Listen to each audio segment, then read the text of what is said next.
හේ යාළුවනේ ඔයාලා ලෑස්ති වෙලා දෙන්නේ.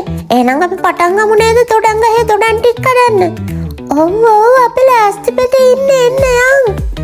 ඕ මට නම් මේකට නගින එක මහ ලොකු දෙයක් නෙමෙයි යා. නැක්ක අපිත් නැක්කා. මේකයි තියෙනවනේ අයියෝ මේ ටිකත් කඩමු අපි. බලාගෙන චංකි ඔය ගහේ ලේසි නැහැ. එහෙම එකක් නෑනේ. අයියෝ මාව වැටුණනේ. අයියෝ මට රෙදෙනවා හොදටම රෙදෙනවා.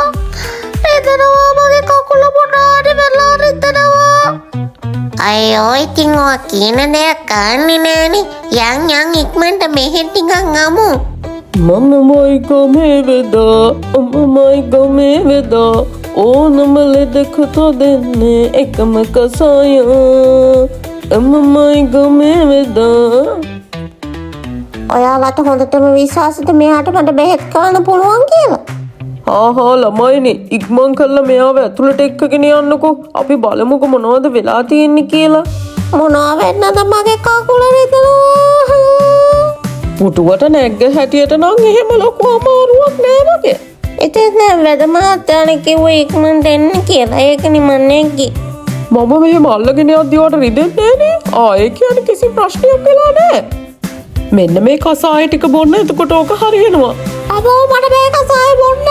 මට බෑ. මොඩියෝ කියන දේ අහලා ඕක බොන්න. කවුද මේ වැදගෙදරට ඇවිල්ලා කෑ ගහන්නේ? කාටද මේ බොන්න බැරි? ඒකේ ප්‍රශ්නයක් නෑ හාමිනේ. දැන් එයා බොනවා. කටට බෙහෙත් හිතට දුක්. රස නැති වුණාට වැඩ කරනවා බෙහෙත හොඳට. මැජික් අරිෂ්ටේ කාටවත් වරදින්නේ නෑ.